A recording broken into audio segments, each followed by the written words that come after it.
Today's lesson is Lesson 9, the American Flag. Do you have a shirt that is an absolute favorite? Perhaps it fits just perfectly, is your favorite color, or is made the most popular fabric you can imagine. It may be these qualities that make you love it, and it may be more than that. You may have great memories of your shirt. You wore it all the time on your very best vacation ever, or you got it from a favorite camp that you always wanted to remember. Often physical things take on life of their very own when infiltrated with your memories and meanings. They become more significant because of your experiences.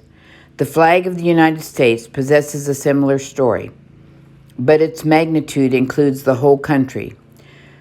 From the first flag made in 1777 to the stars and stripes that fly today, the flag carries with it the struggle and sacrifice, determination, and growth that characterize America. The Flag Resolution of 1777. While there have been varied flags flown to represent the Continental Army, Navy, and specific groups within the colonies, a flag representative of the entire nation did not make an appearance until June of 1777. When it did, it came with little flourish. It was an unremarkable decision in the everyday business of the Continental Congress. The fact that the new country even had an official flag wasn't announced publicly to the press until 10 weeks later.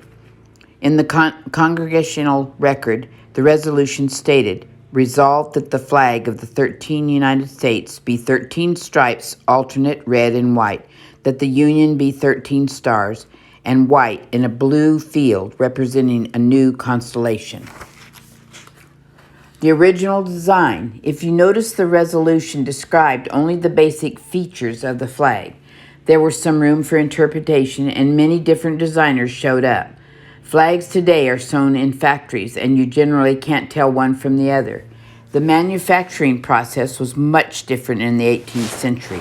Most were handmade and varied widely.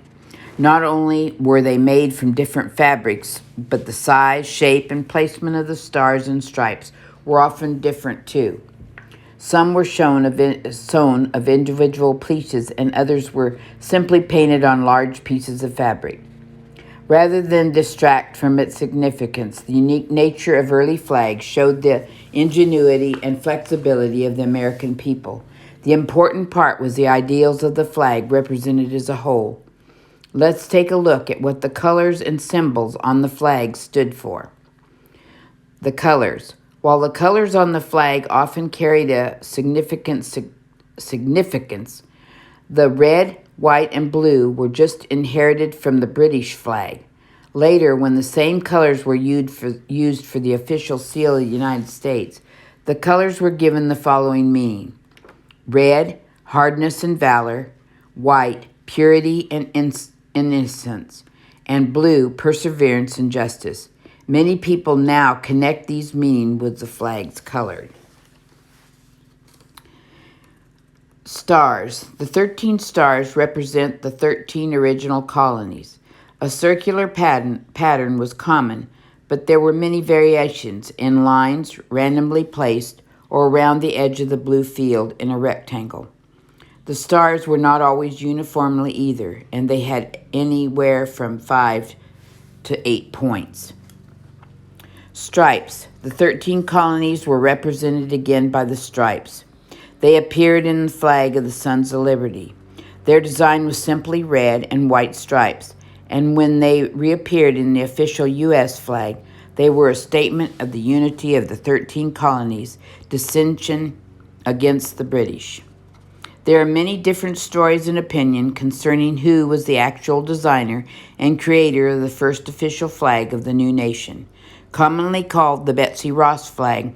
While we don't know for sure if that is true, let's read about two of the most popular theories about the origin of the original flag. Betsy Ross was a seamstress in Philadelphia who wasn't really associated with the history of the flag until 1870.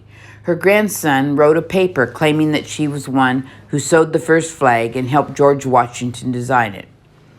The story goes that Washington came into Ross's shop and requested she make a flag. When she agreed, they consulted about where the flag should be placed and what the stars would look like. She suggested a 5-point star instead of the 6-point star. Washington had planned and was commissioned to make the flag. While her grandson didn't have any proof of this story, he claimed he had heard the account from family and knew his grandmother had sewn flags. Whether true or not, the story stuck, and today the name Betsy Ross is synonymous with the U.S. flag. Francis Hopkinson is a lesser-known name, but he was a representative to the Continental Congress and signed the Declaration of Independence. He claimed to be the designer of the first American flag. He was a protege of Benjamin Franklin and a man of many talents, a lawyer, musician, accomplished author, and if the story is true, a graphic designer. He even submitted a bill to the Continental Congress for his services. His request for payment, a quarter cask of wine, about 14 gallons. He was refused on the basis that he had not done the job alone, and besides, he was already being paid as a congressman. Your activity break is, there are some very specific ways in which flags should be handled and treated. This is because of the symbolism of the flag holds. When the flag is respected, it, in turn, shows that the individuals who sacrificed to determine and form the United States are valued. There are even guidelines about how to dispose of a worn-out flag. Take some time and look into the etiquette surrounding the care of the flag. If you want, talk about how that connects to the symbolism of money and the rules of respect towards our bills and coins. As you have learned, there were not only many different designs of the flag, but material and structure varied widely as well. Let's look more closely at some of the flags flown throughout the history of the 13 colonies. There are many variations, but these 7 will give you a good idea of the strong opinions and ideas of the early Americans as represented through various symbols. The Liberty flag tree, also known as the Appeal to Heaven flag in 1775, was one of the first flags flown in early America. There is one still in existence from 1629. However, by 1775, it was used on American ships. The pine tree, which represented the Massachusetts Bay Colony, reflects the heavenly forest area of the New England colonies and the independent spirits of its residents. The Appeal to Heaven motto was something added, while some flags only had a pine tree. And you'll have your mom show you all the pictures of these flags that I'm reading about. So just pay attention to what I say about them, but then look at the picture and it'll be a more visual thing. In 1775, the Navy Jack flag was flown from the ships in Continental Navy when it was formed in 1775. It was a combination of the stripes used on the Sons of Liberty flag and the rattlesnake symbol.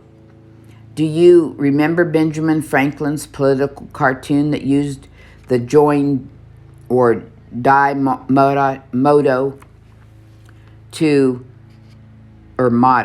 encourage unity among the colonies? Franklin felt the rattlesnake was a perfect symbol of the colonies because it was always on the lookout. Rattlesnakes had no eyelids, and they don't attack unless provoked, but they never give up in a fight either. In 1776, the Union Jack, or Continental colors, was the first flag to represent the 13 colonies as a whole. When George Washington became the commander of the Continental Army, he flew this flag high in the air above Boston on a ship's most used as flagpole. While it was a message to the British, its symbolism was sometimes misunderstood. Did the presence of the British flag in the corner mean the colonies were still loyal to England? Or perhaps that they were equal with England? This flag was not used for long after the Declaration of Independence. The new nation needed a clear symbol of their independence.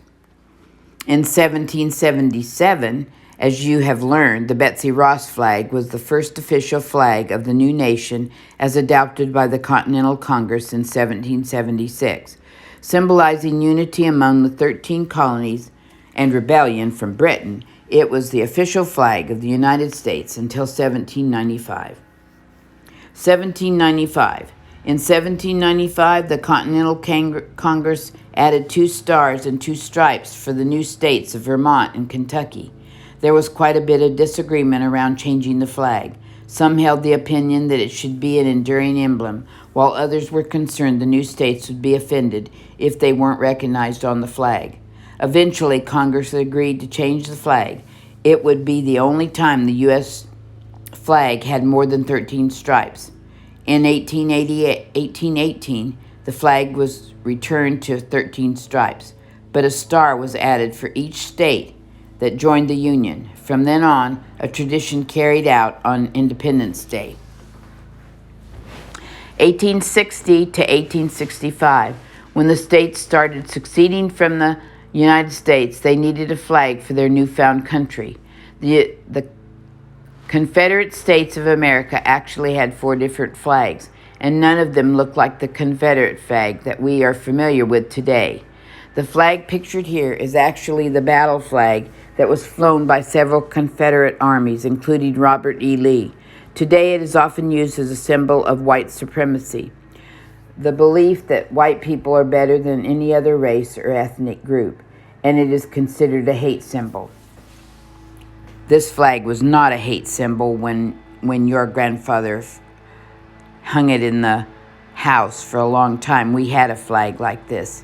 Your grandfather cut it up into, or Pop rather, cut it into pieces and talked about this, though.